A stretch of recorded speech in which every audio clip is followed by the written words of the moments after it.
If you really want to be heard, you need to choose a market where you can be heard above all the rest. And I'm going to show you how to do that in this video. Now, these days, online and even offline, it's a pretty crowded old world. And it can sometimes be very difficult for you to make your voice heard above all the rest. So you need to do several things to make yourself really stand out and to make people really be able to listen to what you have to say. And the first thing is that you really need to be able to speak with confidence. And I mean that in both a literal and a metaphorical sense. You want to be able to speak confidently, and you also want to be able to be confident in what you're talking about. So you want to look at your personal strengths. And by that I mean things that you're good at and things that you've done in the past. And this can be in your work, or it can also be in your personal life. Now, let me give you some examples. For instance, in your work life, did you run a business, or do you still run a business, or a department within a business? Did you sell a product? Have you made money from investments? Have you made money online? Have you designed websites or apps? Well, of course, lots of people haven't done any of those things. So if you've done it and you've done it successfully, then that's something that you can talk about with confidence and with authority. What about in your personal life? Have you been involved in a happy, loving relationship? Do you play sports? Did you lose weight? Can you play a musical instrument? Again, these are all things that other people would be interested in knowing about and interested in knowing how to do successfully. Then, of course, there are your interests, things that you are interested in. And this can be a hobby, or it can be a pastime, or it can just be something that satisfies your curiosity. Because if you're curious about something, then chances are other people are going to be curious about it as well. So, do you like playing video games or sports? Are you interested in something like politics or solar energy, that sort of thing? Do you like making things? Because, as I said, chances are other people will be interested in that sort of thing too. So, what you should do is to make a list of all your achievements in life, in your work life, in your personal life, everything like that. And then you want to make a list of all the things that you're interested in or enjoy doing. Now, bear in mind, these lists are going to be longer than you think. You might think when you're starting out, oh, I've never done anything, I don't know anything about anything. Well, when you write it all down, you'll find that you actually know more than you think you do. What you have to do then is to whittle these lists down to about half a dozen topics that you're sure you can speak on with authority and confidence.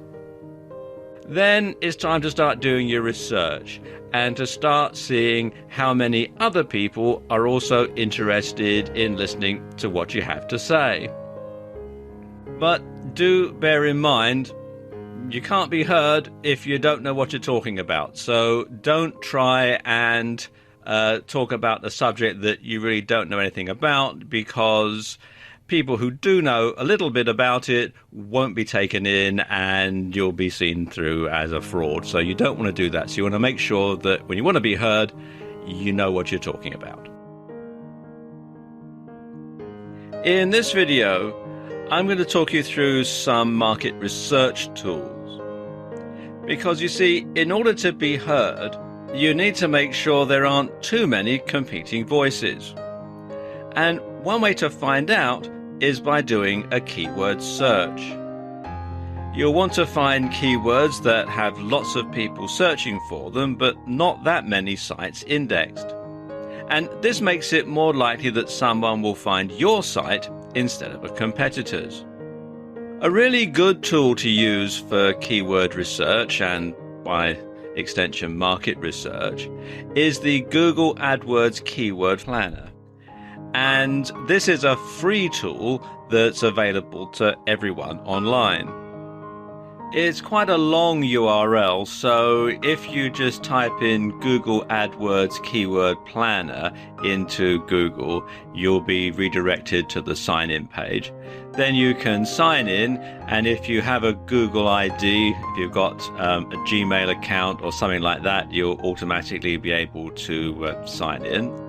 Now, it's set up really for knowing how much you're going to pay if you want to buy a Google AdWords ad, but you can use it for other purposes as well, and it is actually a very good market research tool. There are two ways that you can really use it for market research. The first is to search for new keywords using a phrase, website, or category, and the other one, let's scroll down a bit here, is to get search volume data and trends. Now, let me just show you the first one here. This is how you search for new keywords. You enter your product or service in here, or your landing page, or a product category. Then you can decide how you're going to target it by all locations, all languages, Google, negative keywords, etc. You can have keyword filters. Generally, these are just for if you're going to be buying a Google AdWords ad. Okay, then you click on the button here that says Get Ideas. It takes you through to this page, which by default comes up here to Ad Group Ideas, which is obviously for buying an AdWords ad. But if you click on this tab here that says Keyword Ideas, then it gives you some more data that's probably going to be more of interest for market research purposes. It's got the keywords listed by relevance. It tells you the average monthly searches.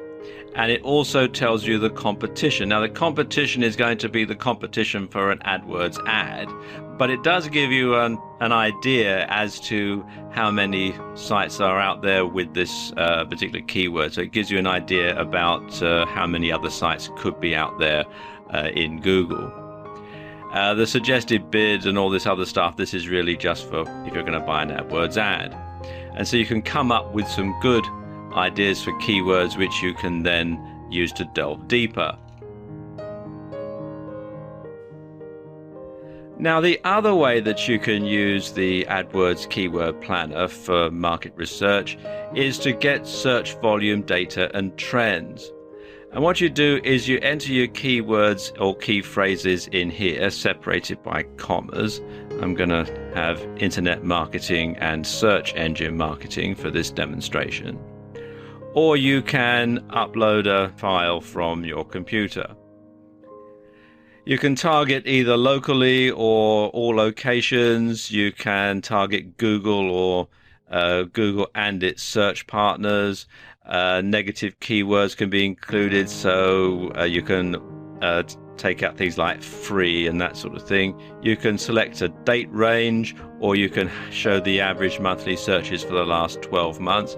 I'm going to keep everything at the default settings for this demonstration, and then click on here that says Get Search Volume. And it takes you through to this page, and you can see that it shows you a lot of information here. Let me just scroll down a bit. You can get the average number of monthly searches in Google. Tells you the competition, the suggested bid, and all this other stuff. This is if you're going to buy an AdWords ad, just like on the last section there.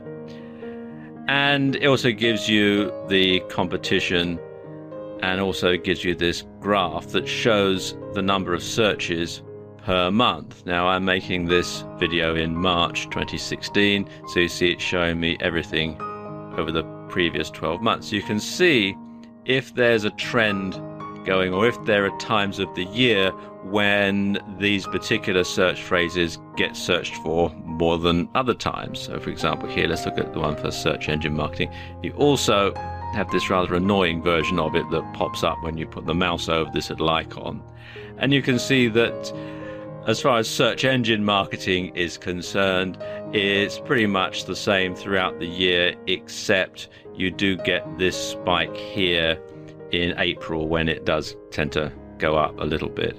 You've got 14,800 searches in April as opposed to 12,100, which is pretty much static throughout the year. And you can do this if you have a lot of different keywords that you're planning on using, or you can combine this with the keyword finder. It's up to you, really. Now, another tool that I want to tell you about is Market Samurai.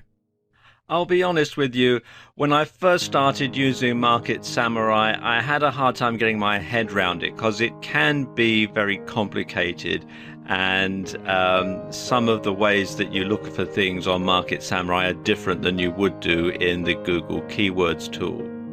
Nevertheless, it is a very good piece of kit once you get used to using it, because it'll tell you a lot more things than the Google AdWords keyword finder will. In particular, Google doesn't tell you how many backlinks there are for a particular website. And what you can do with Market Samurai, in addition to using it to find keywords, you can also use it to see which sites get to the top of the search engine rankings in Google and other search engines, and also what their keywords are and how many backlinks there are going to that particular page. So you can find out that there might be a top-rated site for one particular keyword that only has 2 or 3 backlinks going to it, and you could then optimize your website for that particular keyword, get a few more backlinks, and beat it to the top of the rankings. So it does tell you a lot of information. Let me just scroll down a bit here. There is a video on the website that explains exactly how it all works, so I'm not going to go into a lot of detail in this video. And despite what it says here, a free copy of Market Samurai, it is only a free trial version. The actual software, the full version, let's click here, is a paid-for piece of software. Here you can see at the time that I'm making this video, it's $149, but it does unlock everything permanently. The free trial version lets you do all this, but once the trial's over, then obviously the number of functions that it has becomes quite severely limited. And you can see it's got a whole lot of information about it there. And you can read more about it at marketsamurai.com. Now, using these tools will make it easier for people to find your website or blog and hear what you have to say. In this video, I want to talk about blogging to be heard. Now, what is a blog? Well, Wikipedia defines it like this. A blog, a truncation of the expression weblog, is a discussion or informational site published on the World Wide Web consisting of discrete entries, posts, typically displayed in reverse chronological order. The most recent post appears first. Many blogs provide commentary on a particular subject. Others function as more personal online diaries. Others function more as an online brand advertising of a particular individual or company. A typical blog combines text, images, and links to other blogs, web pages, and other media related to its topic. So, why do you need a blog to be heard? Well, quite frankly, it's the easiest way of getting your message out there. And when indexed in the search engines, anyone can find it. Your blog needs to be structured properly though, and it needs to be keyword optimized. Now, when it comes to blogging, you've got 2 options. You can have your blog self-hosted, and that means that you have your own domain and your own hosting, and you install the software on it, and then you drive traffic to it just as if it was a sales type website.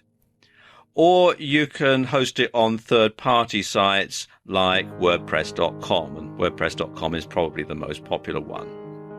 Now, there are pros and cons to each approach. Let's talk about self-hosted. Well, the pros, well, first of all, it's yours. It's your blog and it's on your domain, and you can do whatever your hosting company would allow you to do with it. You can have your own domain, which means that it's much easier for people to remember it.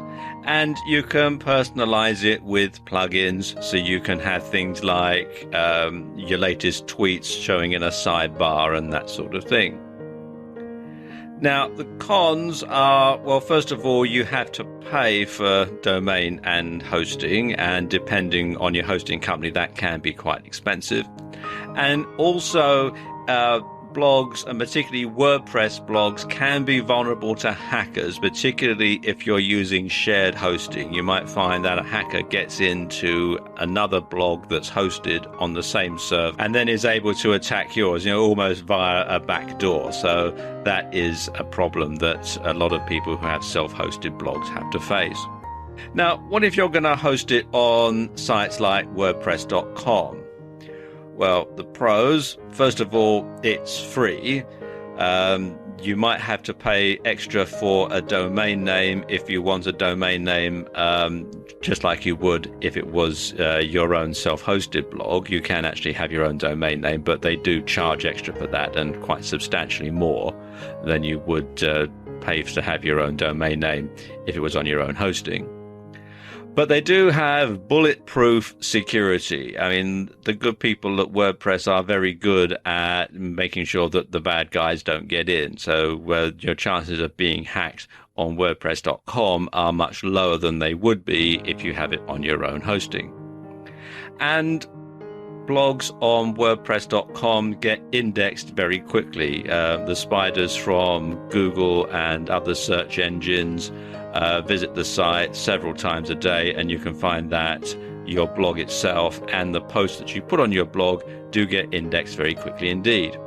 And the cons, well, first of all, it's not yours, so it can be pulled without notice. So if it's on a subject that WordPress don't like, or if you do something that they don't like that maybe violates one of their terms and conditions, and some of the terms and conditions and terms of service can be quite onerous, they can pull it without notice and without recourse, and that's it, your blog is gone. So that's a big downside to doing it this way. And there are some restrictions on the sort of subject matter that you can have. There are some restrictions on the type of uses that you can put it to. Some blog hosts don't allow you to do any sales from it, that sort of thing. And some blog hosts, not necessarily WordPress.com, but some blog hosts will also put AdSense advertising on your blog that they get all the proceeds from. So there are pros and cons to having it hosted on a third-party site. Now, how do you set up a blog? Well, let me show you. It is actually very simple. I'm going to use WordPress.com for this demonstration. Be sure to come to WordPress.com, not WordPress.org. WordPress.org is where you can download the software and install it on your own website. So you come to WordPress.com and you click here where it says Create Website. And it takes you through to this page. And as you can see, there are 4 steps to getting your WordPress blog set up. The first one is to choose a theme. This is a pre-made design for your WordPress blog, and you can change it later if you wish. And there's a whole lot of different ones available, and not just the ones that are on WordPress.com. You can get some ready-made. You can get people to custom design you a WordPress theme. There are websites online where you can develop your own WordPress theme. So it is very, very flexible in that respect. So let's see. Let's have this one here, Coles. So I'll click on that. It says pick. And then you want to find a domain. Now, when you have WordPress.com, you can have your own domain redirect to it. It costs extra to map it to this particular site.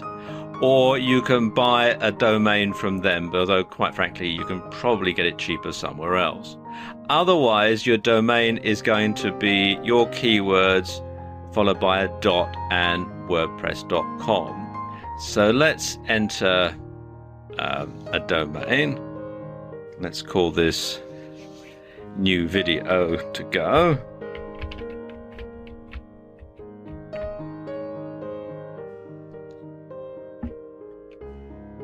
And I can have it new video to go.wordpress.com for free, or I can have all these other versions for an extra cost. Now, I'm in the UK, so it's giving the prices in pounds sterling. If you're in another country, it will show it in your local currency. I'm just going to stick with the free version for this demonstration, so we'll click on Select. And then you pick the hosting plan. The free one is, as you can see, just the very basic one. It's a WordPress site loaded with powerful features, 3 GB of storage space, and support from the WordPress community. For £85 a year, you've got all these extra ones, and for $250, you've got all these extra add-ons as well. I'm just going to stick with the free version for this demonstration, so select free plan. Then you need to add your email address, username and password. So let me just pause the video while I do that. Okay, I've done that. And now what I have to do is agree to the terms of service and click here to create my account.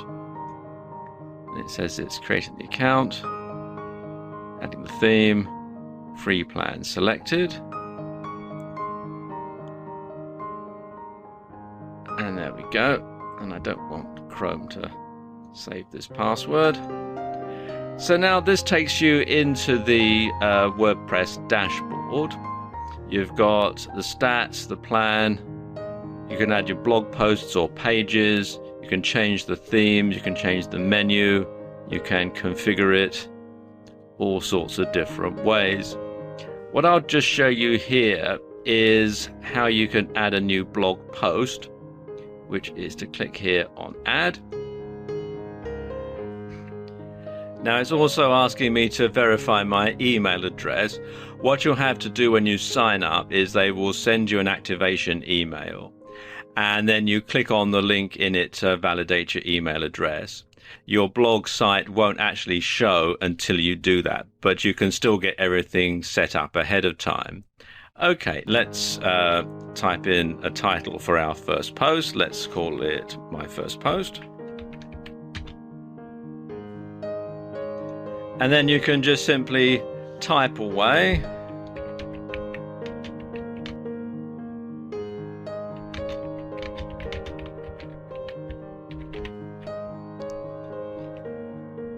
And you can preview it by clicking on this button here.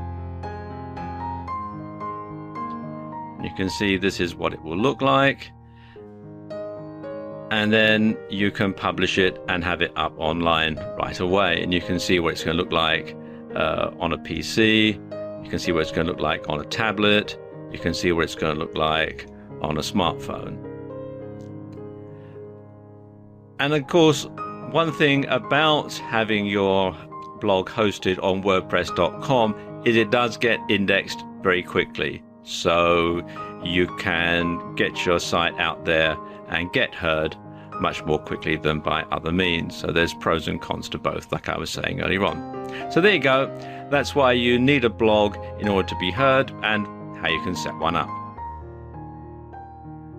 In this video, I'm going to show you how you can leverage somebody else's soapbox. Now, what do I mean by that? Well, first of all, a bit of history.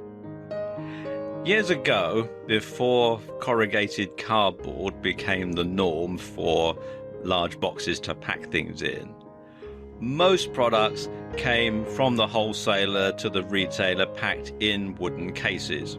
And in particular, soap was a very popular item to be shipped in this way. And so every large sort of wooden packing case got the nickname of being a soapbox.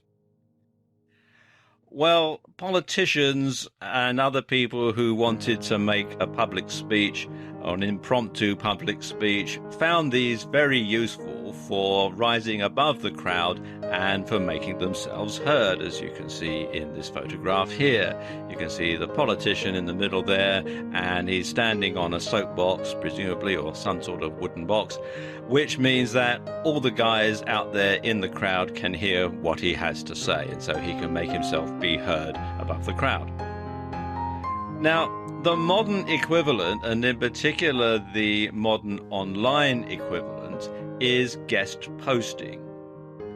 Now, guest posting means posting an article on somebody else's blog for free in return for a link to your blog and a brief bio, a brief bit of information about you, about your organization, about your blog. And it has several advantages. First and foremost, if it's a popular blog, then your post is going to get noticed and it's going to get read. So you can find that lots of people who read this blog will now know about you because they've discovered you on this other blog. And also, by giving you a platform, the blog owner is giving you an endorsement as well. So if you can get a guest posting on a very popular, authoritative blog, then by associating yourself with that blog, some of that authority is going to rub off onto you. There are, of course, some disadvantages to guest posting. First and foremost is it takes time to get accepted. So if you want to get the word out in a hurry, then guest posting is definitely not the way to do it because it does take some time. Plus, you have to have some sort of following in order for other blog owners to want to be associated with you. So you need to have a blog, you need to be getting some traffic to it, you need to have plenty of posts on it already so that when you approach a blog owner, they're going to look at your blog and think, yes, this guy or this girl is the sort of person that I want to be associated with, and will give him or her the opportunity to put an article on my blog. So that's sort of how it works. So let me give you 8 tips for effective guest posting.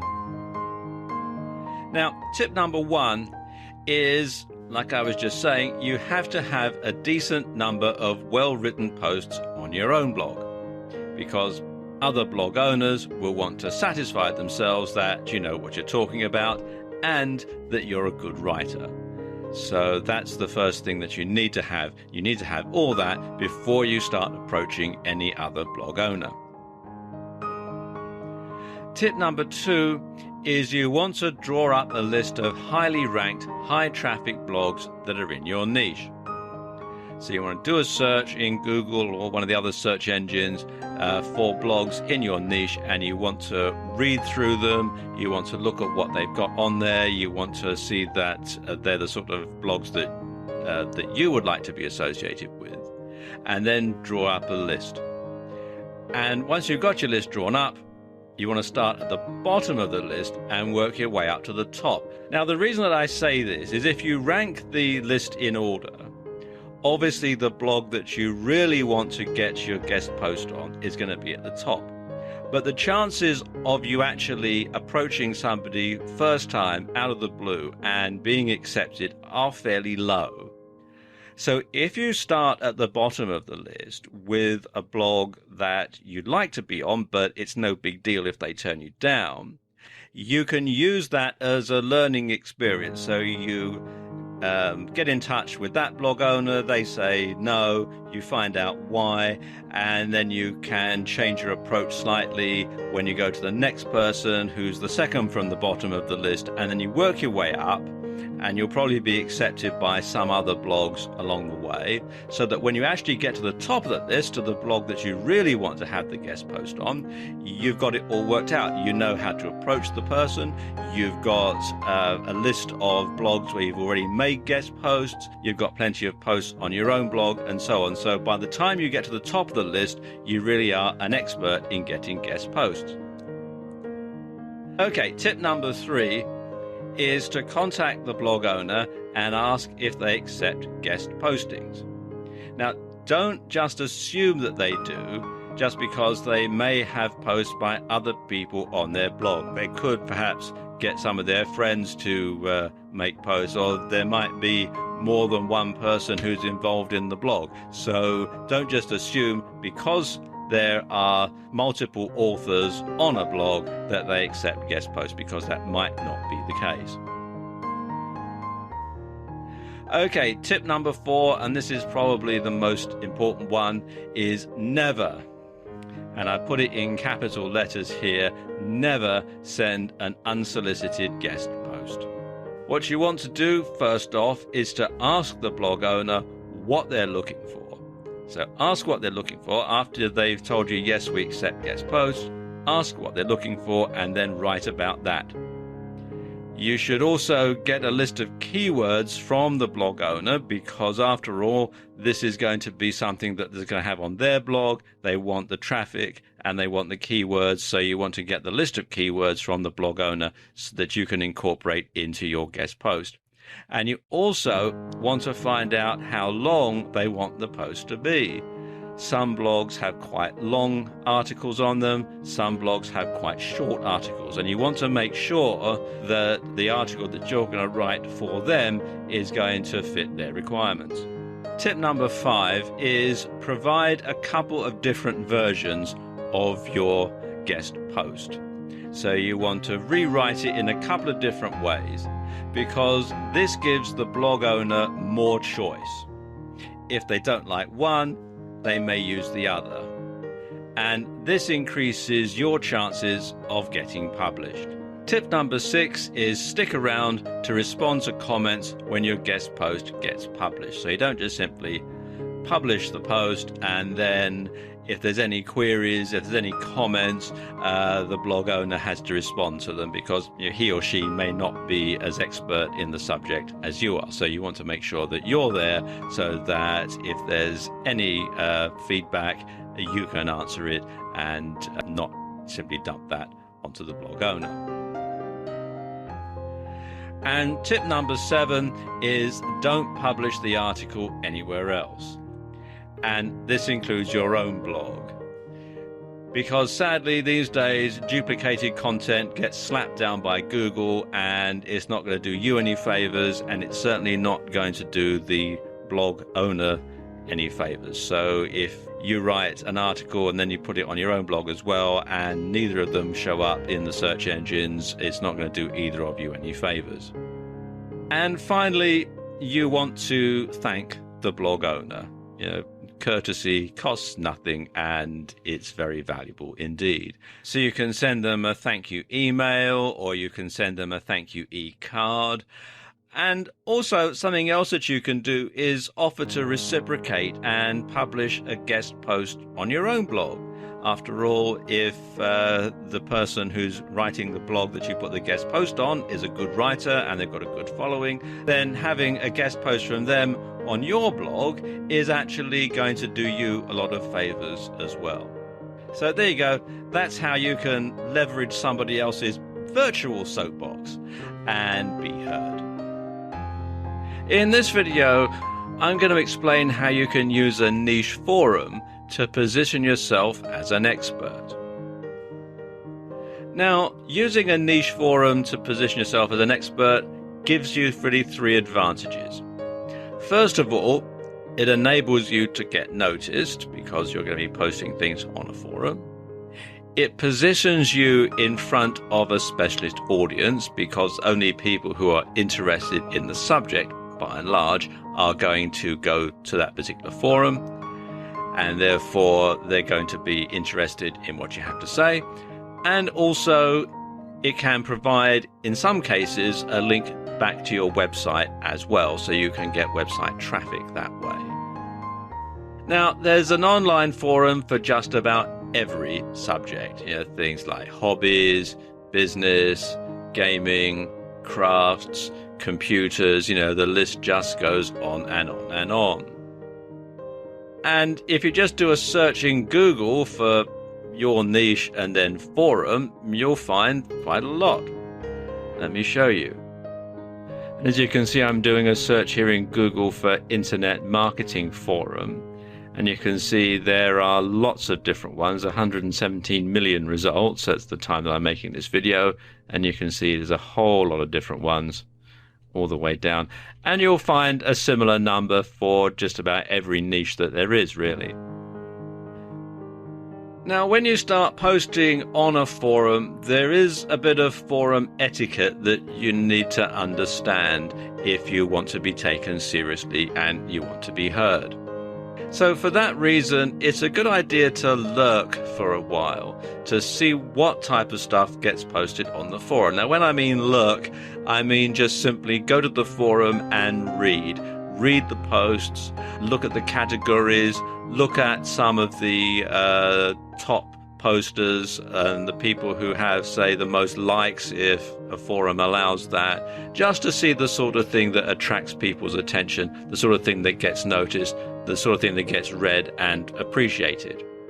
When you've done that for a while, when you know exactly the sort of thing that you should be saying, you should reply to other posts to get noticed. Now, some forum sites insist you have a certain number of posts before you can open a thread of your own anyway, so this is always a good idea. And you should post useful information. Useful information that's going to be appreciated by people who are reading the forum. You know, things like great post won't grow your reputation very well, and people will think, yes, this person is just simply trying to get their post count up so that they can reach the next level and do something like, you know, have a link in their signature or start a thread of their own. And oftentimes people who do this sort of thing, the first thread that they'll post on a forum will be something to sell their product or service, and these sort of people find that they don't last very long on a forum. You also want to post regularly to build up a following, because you find that the people who get listened to the most are the ones who are there the most often. And you also want to give away lots of useful information. You want to be very generous on the forum because it will be appreciated. But you want to check your facts first. You know, make sure that it's accurate, because it's hard to shake off a reputation as someone who doesn't know what they're talking about.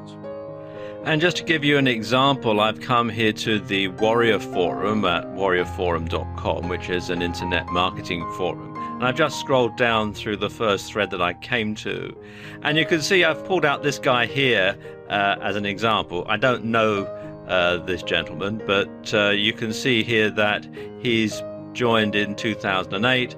He's made 11,176 posts at the time that I'm making this video, and he's been thanked 1,886 times in 1,509 posts, and you can see that 2 people have already thanked him for this particular post.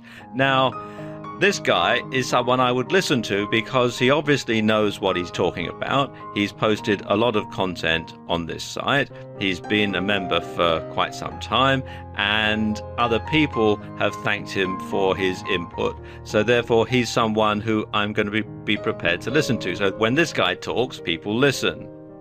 Bear in mind, though, that it takes some time to establish yourself as an expert. After all, that guy had been on the forum since 2008. But once you do, though, people will listen and you will be heard. Have you heard the expression, "we wrote the book on it"? Well, it's something that gets people listening, and I'm going to explain a bit more about that in this video. You see, being a published author makes you stand out from all the rest. Most people think that writing a book is difficult. So few people do. But the thing about writing a book is it bestows credibility. You know, people think you must be knowledgeable if you wrote a book on a particular subject. And people will regard you as an expert. They'll seek you out and they'll listen to what you have to say. So, is writing a book difficult? Well, a lot of that depends on what type of book you're writing. Non-fiction is easier to write than fiction. And if you can write articles or blog posts, then you can write a book, because basically, writing a book is just writing a lot of articles and stringing them together as chapters. That's a very good way to do it, a very easy way to do it. Of course, if you don't want all the hassle of writing your own book, you can always hire a ghostwriter to do it for you. And there are lots of places online that you can hire ghostwriters. A good site to look on is Upwork, which you can find here at upwork.com. And you can see there's lots of people here who are ghostwriters. Scroll down here, you can see some of them have got quite a lot of experience. Like this lady here has got 30 years experience in the publishing business.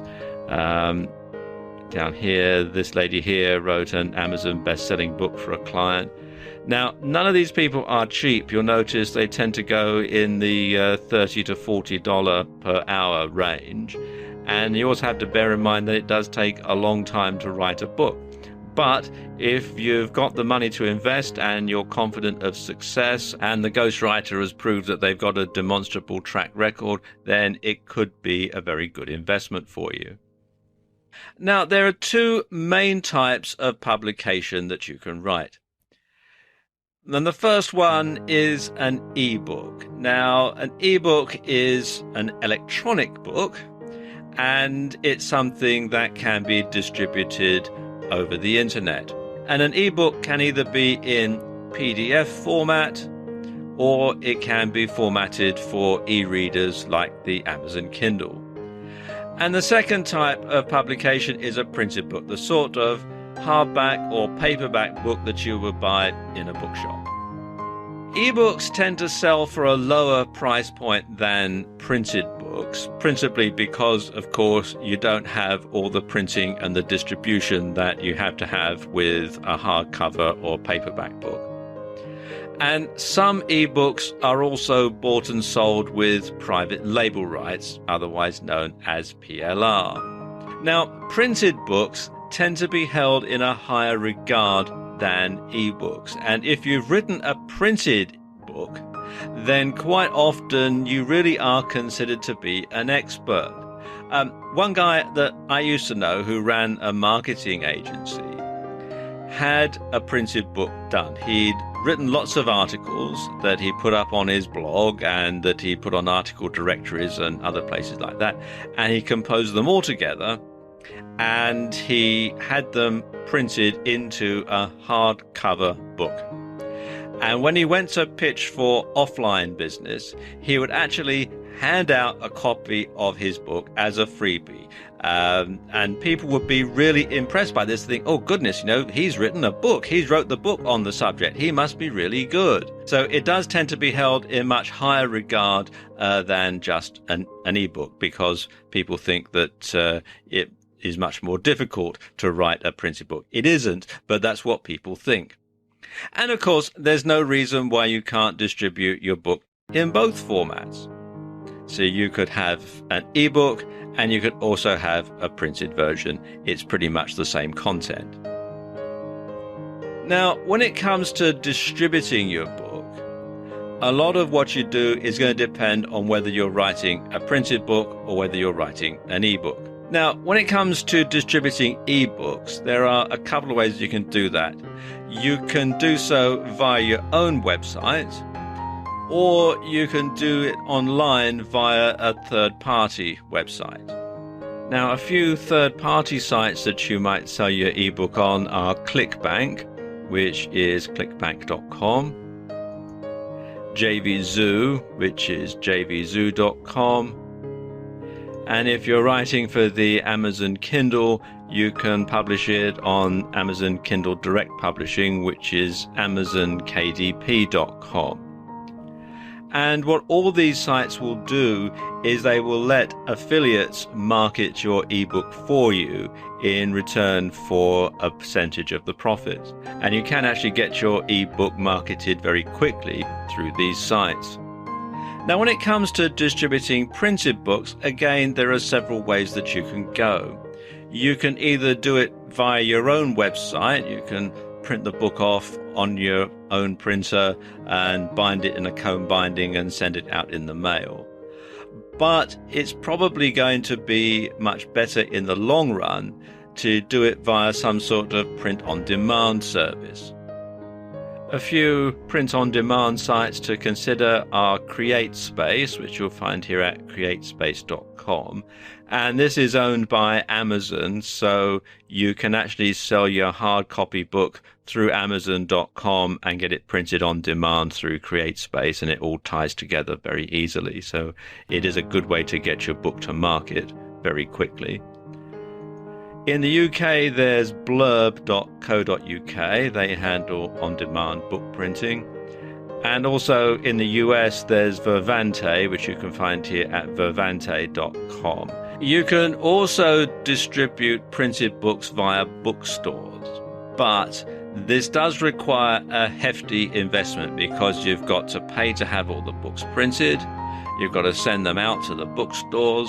And a lot of bookstores will only take books on a sale or return basis, especially from an untried author.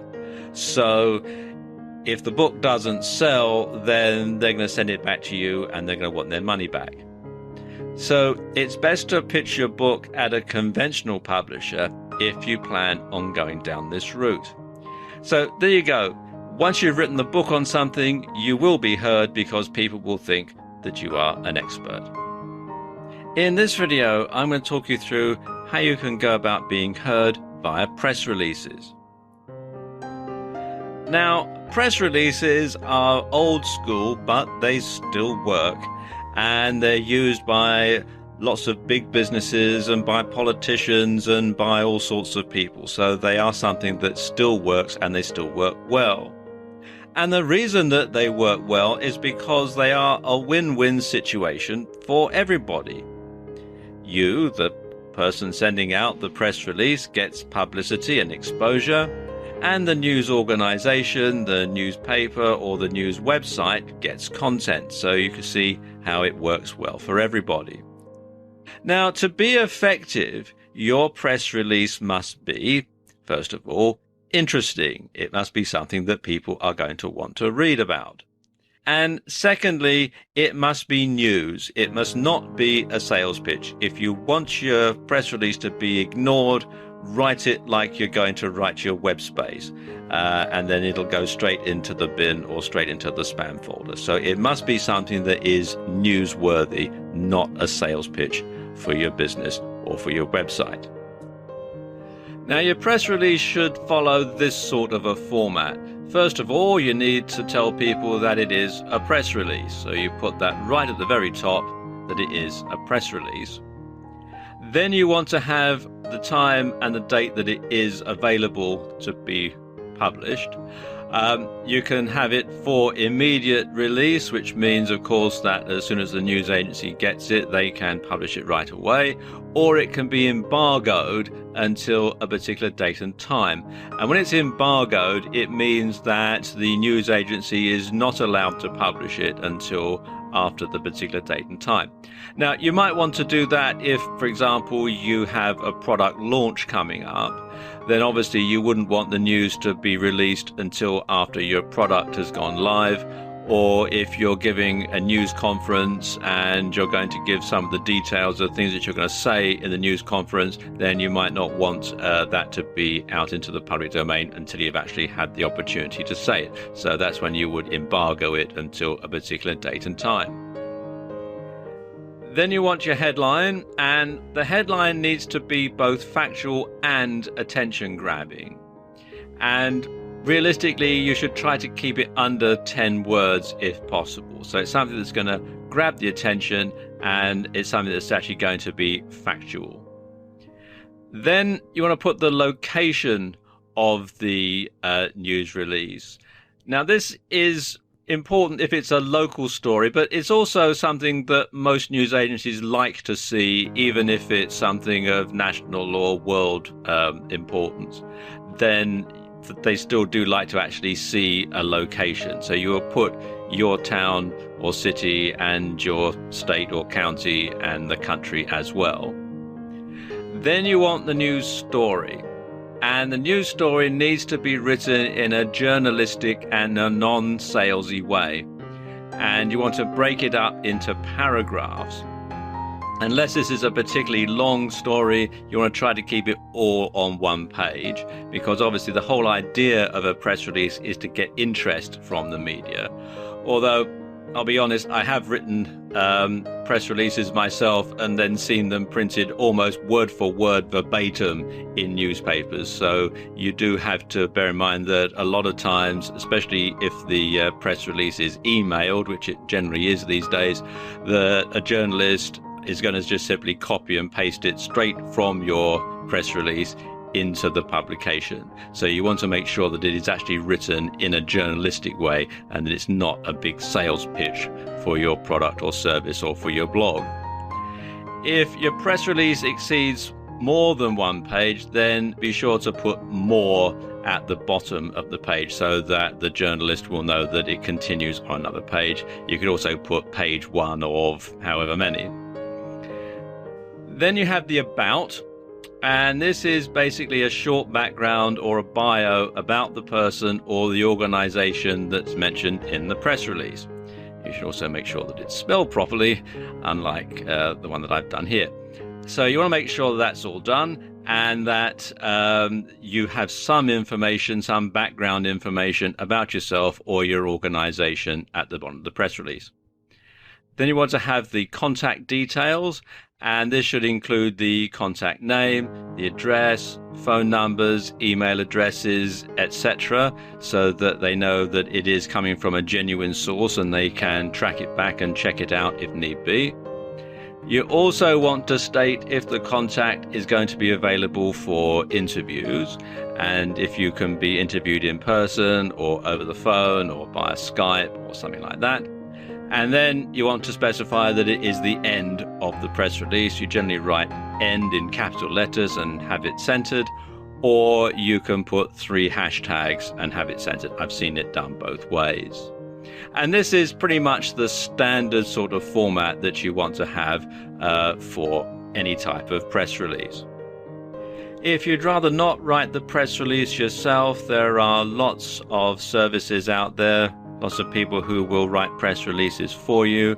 If you just do a search in Google for press release writing service, you'll find that there are lots.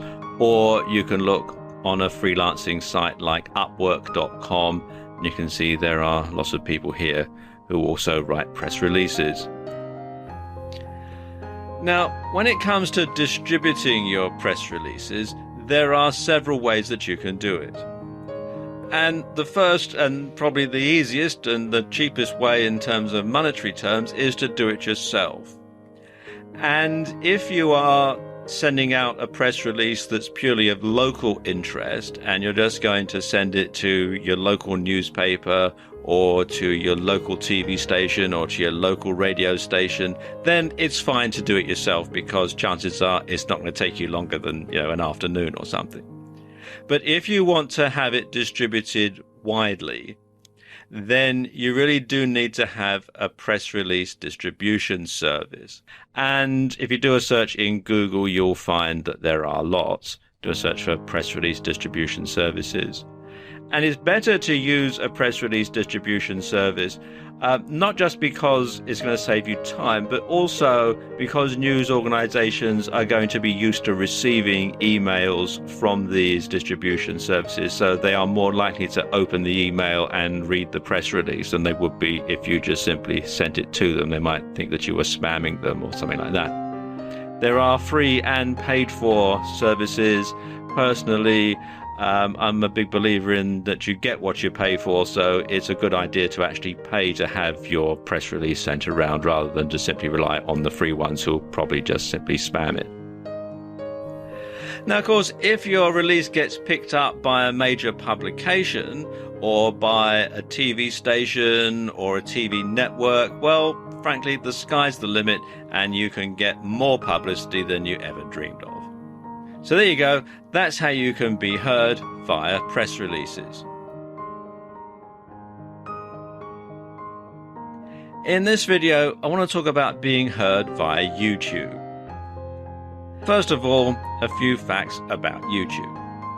YouTube is the second most popular search engine on the net, right after Google, which happens to own YouTube. And the top ranked YouTube videos show on the first page of Google. Now there's less competition on YouTube, so it's easier to get a high ranking. So you can get a high ranking on YouTube and it shows up on the first page of Google. So it really is a shortcut in many ways to getting to the top of Google. And video blogging, otherwise known as vlogging, is becoming increasingly popular. And the sort of niches that do well with this are the health and fitness niche, fashion and beauty niche, gaming niche, and anything that's aimed at young people and teenagers tend to do well on YouTube when it comes to video blogging.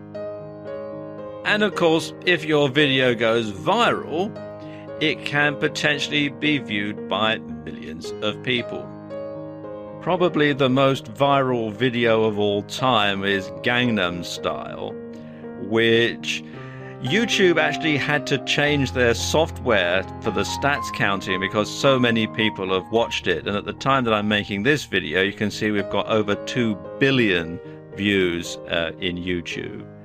And this is an extreme example, but you never know, your video could be the next Gangnam Style. It just shows you what can happen if a video goes viral. Okay, here's a really quick introduction to making videos for YouTube. Now, for most people, the simplest way to make a YouTube video is to use your smartphone. Most smartphones these days can record in HD video, some can even record in 4K, so you can get quite a nice, sharp picture from your smartphone.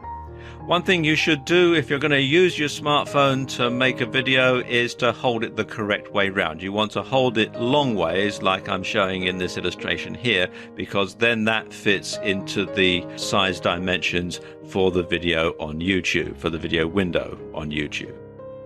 If you don't have a smartphone and you don't want to get one, then the other alternative is to get an HD camcorder. You can get a reasonably good quality one off eBay quite cheaply.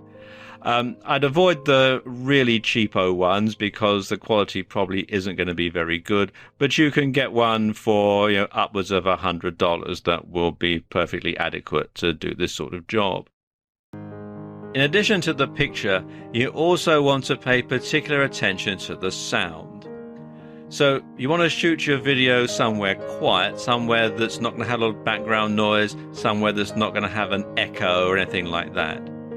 And you want to use an external microphone if possible, because that helps cut out background noise, background chatter. So if you can have an external microphone that somebody can wear on their clothing, like a lavalier microphone or a lapel mic, a tie mic, then that's going to give you much better audio than if you simply used the microphone that came with the camera or with the cell phone.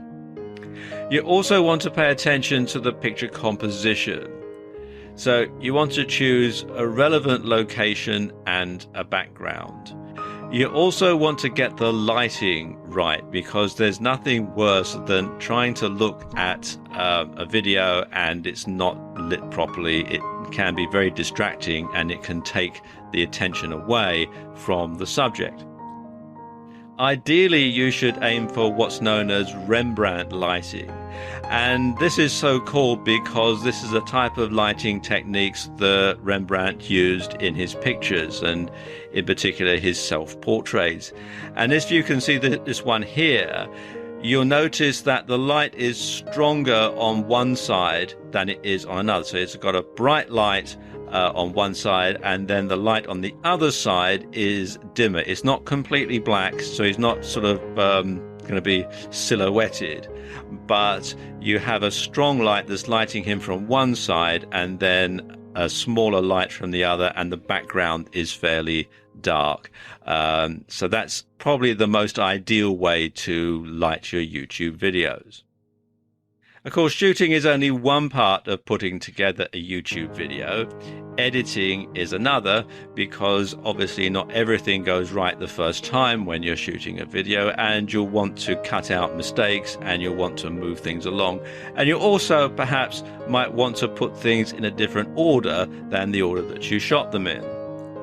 There are lots of different video editing packages out there, both free and paid for. Let me just show you a few of my favorites. The first one is the free version of Serif Movie Plus, Serif Movie Plus Starter Edition, which you can download for free from serif.com/free-video-editing-software.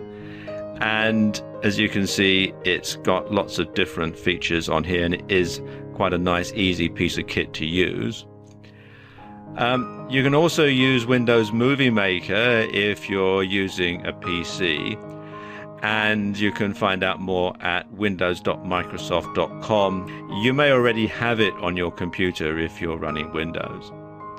If you want to go for a paid-for solution, then a couple I'll show you here. The first one is the paid-for version of Serif Movie Plus, which is Serif Movie Plus X6, and this is the one that I use, and it is actually very simple and easy to use.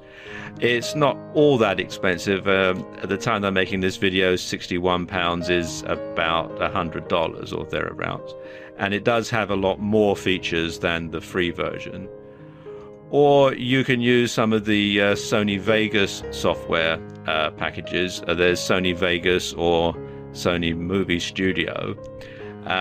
You can find out more at sonycreativesoftware.com/Vegas software. And you can see they've got some that go all the way from high-end pro editing packages right down to some fairly reasonably priced packages like Sony Movie Studio 13. If you don't want to appear in the video, you can make what's known as a PowerPoint and Camtasia video. And this is a graphics and screen captures video with a narration soundtrack, a bit like this video that you're watching now. PowerPoint comes as part of Microsoft Office, which you may already have on your computer if you have a PC. If not, you can get it from Microsoft, and for more information you should go to microsoftstore.com, then click on the Products tab and then the Software menu here. For screen capture, the best one on the market is Camtasia, which you can find out more about at techsmith.com/camtasia.html. It's not cheap, but it is a worthwhile investment. It comes with both the screen capture and editing software, so it's a complete package. I'm actually using Camtasia to make this video. If you want some free solutions, then a good free alternative to Microsoft Office is LibreOffice, which you can download from LibreOffice.org. And LibreOffice Impress is actually the software that I'm using to make the slides in this video. There's also a good free open source screen capture software called Cam Studio, which you can download from camstudio.org. And it's just the screen recording software, though. It doesn't come with the editing software, so you would need to get one of the editing packages that I spoke about earlier on if you're going to use Cam Studio. Now, I've only really going to have time to scratch the surface of how to make videos for YouTube in this video. But if you go to YouTube itself and do a search for how to make a good YouTube video, you'll find that there are quite a number of people out there who will talk you through it in some detail. Now, what types of videos go viral and get lots of shares and lots of views? Well, they tend to be quirky, something that's unusual that someone might want to share with somebody else. They also tend to be entertaining. They're not run-of-the-mill. They're something that's going to bring a smile to someone's face, perhaps. But above all else, the types of videos that go viral are different. Now, what types of videos do not go viral? Well, the first type of video that never ever goes viral are sales videos. If a video is salesy, then it's certainly not going to go viral. It's not going to get shared. A lot of people make the classic mistake when they're trying to get their video shared. They'll put out a really conventional salesy type video, and Nobody bothers to watch it, and they simply can't understand why. And another type of video that doesn't go viral are boring videos. You know, the sort of videos that get shared, that get noticed, are the ones that are different, that are unusual, that are unconventional. So you need to bear that in mind when it comes to making a video that you want to get shared on YouTube. You really got to think outside the box and do something that's original and that's going to get noticed. Now, you can always make a quirky video and put your website URL at the end of it if your aim is traffic generation. So there you go. That's just some of the ways that you can be heard via YouTube. In this video, I want to talk to you about Periscope, which is a brand new way to be heard. Well, what is Periscope? Well, put simply, Periscope is a smartphone app, and you can get it for both iOS and Android smartphones. And it allows you to do live video streaming. Well, what is live video streaming, and why should you care? Well, let me give you a brief introduction to live video streaming. As the name would suggest, live video streaming is video that goes out live directly from your smartphone out onto this app. Now, video streaming isn't new. Skype have been doing it for years. If you make a video call via Skype, you're effectively video streaming.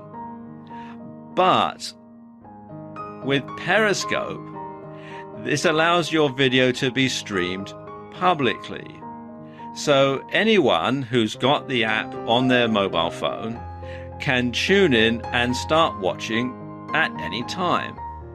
And people can comment live, which allows the person filming to view and respond to messages. So it's like giving a webinar, but live over your cell phone. And this is what the app looks like. This is the Android version of it, and the video that was being streamed when this snapshot was taken was of a sunset over San Francisco. And you can see, if you look down towards the bottom there, people have put comments on there, you know, it looks awesome, and are you sure this isn't Photoshopped, and that sort of thing. But you can also like the video stream. That's what the little heart icons are for. And you can also tap in a comment straight from your cell phone, and the person who's streaming will get to read it right away. You can also see that at the time that this snapshot was taken, there were 456 people watching this particular stream. So you already have an audience right there. And with Periscope, it's almost like you've got your own TV station, really. You can send out a broadcast live at any time, just like they do on TV. But you don't need all the paraphernalia that goes on with having a TV station. You don't need a transmitter, you don't need a studio, you don't need anything like that. All you need is your cell phone, and then you can start streaming. Now, the thing about Periscope is, first of all, it's new, so you're getting in on something at the beginning, and it's growing fast. There are over 10 million user accounts on Periscope, and it's getting more and more every day. Now, not many people are posting content at the moment. Most of those 10 million users are just watching the content that's there. So it's very easy to be heard. And it's gaining popularity. The month it was launched, there were 60,000 tweets about it. And Twitter certainly believes in the potential of Periscope, because they were willing to invest a whopping $100 million to purchase it. And that was before it launched. So obviously they think, and they obviously know quite a lot about this sort of thing, that this is something to be involved in for the future. Now, how are people using Periscope at the moment? Well, in lots of different ways. You find, first of all, if you tune into Periscope now, you'll see things like people doing workouts while their phone films them. You'll find people chatting over a cup of coffee or a mug of tea, and they're talking about a particular topic. You'll find people lying in bed just staring into the camera. You'll find people cooking and talking through recipes. People just talking randomly. It's so new that some people just simply get on it and just talk and babble and ramble. You'll find people reading excerpts from books. You'll find people not doing anything and just letting their viewers watch them as they go through their lives. You'll also find television presenters who are using Periscope to add more productivity, so that you can get a behind-the-scenes look at what's going on in certain TV stations, for example. And there's a whole lot more, and new uses are being thought up for this particular app each and every single day. Another thing about Periscope, which sets it apart from other streaming applications out there like Meerkat, is it does save the video on their server for 48 hours. So what you can then do is download the video to your computer and then re-edit it, put it up on YouTube, and get a whole new audience. So you can get 2 for 1, really, when it comes to using Periscope. And of course, as I said, because not many people are using it, you're really going to be heard, you're really going to stand out, because it's not a particularly crowded field at the moment. In this video, I'm going to talk you through some tried and tested ways of being heard. Now, a lot of these methods are considered old school, and maybe you've tried them in the past, but they still work, and you can still get your message out, you can still be heard by using them. Now, the first one, and one that works really well and still does, is ad swaps. You need a mailing list to do this. But what happens is you send an email to your list advertising somebody else's offer, and they reciprocate by sending an email to their list advertising your offer. And it works very well because, first of all, it's going to a very targeted list of recipients. They're people who want to receive email from either you or this other person. And because they're coming from a trusted source, they're likely to be opened and likely to be read, so your message is likely to be heard. And lots of people actually swear by ad swaps still, even though they've been around for as long as there's been email, really. And the second method is via Twitter. Now, Twitter is still a great way to reach a consumer audience. If you're a business and you want to reach potential customers, then Twitter is still a good way to do it. And it's estimated that the average user spends about 17 minutes each and every day reading tweets. And you can read a lot of 140 character messages in that time. So if someone is following you on Twitter, chances are they are going to read your tweets and they are going to listen to what you have to say. And then there's Facebook.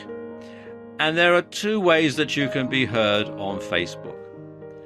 The first is through a Facebook page or a Facebook fan page.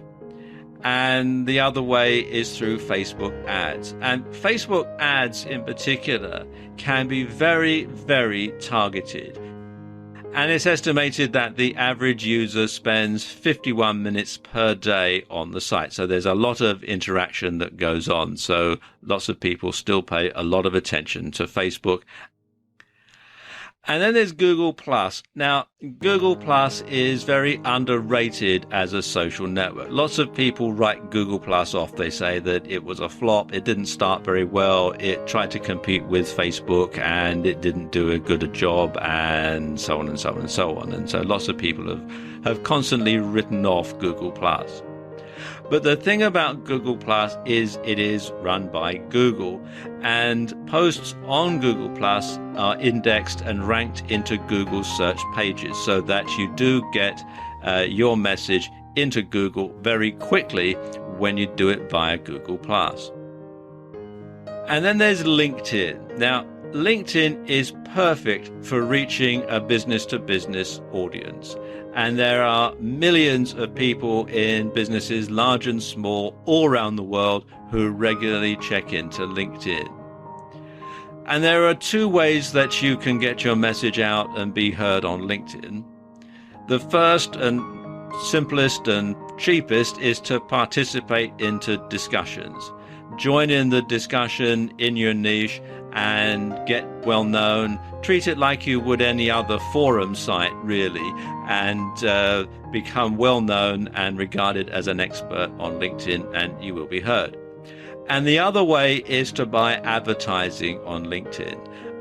It works in a similar way to buying Google AdWords or buying Facebook advertising, but it's aimed purely and solely at businesses and a business-related audience. So if you're looking for a business-to-business market, then LinkedIn is certainly a good place to start looking for customers and people who are interested in what you have to say. Another way, and this is very old school, but it still works, is to have share buttons on your website or your blog so that when people come to your site, they like your content, they can click the button and share it on Facebook or Twitter or other social networks. If you have a WordPress blog, then you can install the Shareaholic plugin, which will put share buttons for Facebook and Twitter and other sites on there. And you can either install it from within the WordPress dashboard itself, or you can come here to shareaholic.com. And finally, there are article sites.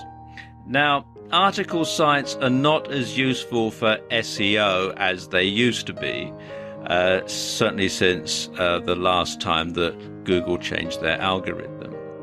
But they still can be helpful for getting your message out there.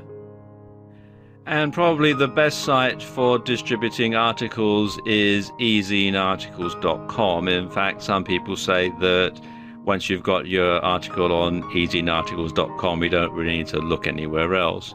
And you can sign up for free on the site. Now, one thing to remember, though, is once you've got your article up on ezinearticles.com, is don't post it anywhere else, not even on your own blog, because then it's going to be duplicate content and it's going to get slapped down. But they do still work for getting your message out. So there you go, a few old school, tried and tested methods of being heard, which still work today, just as they always have done.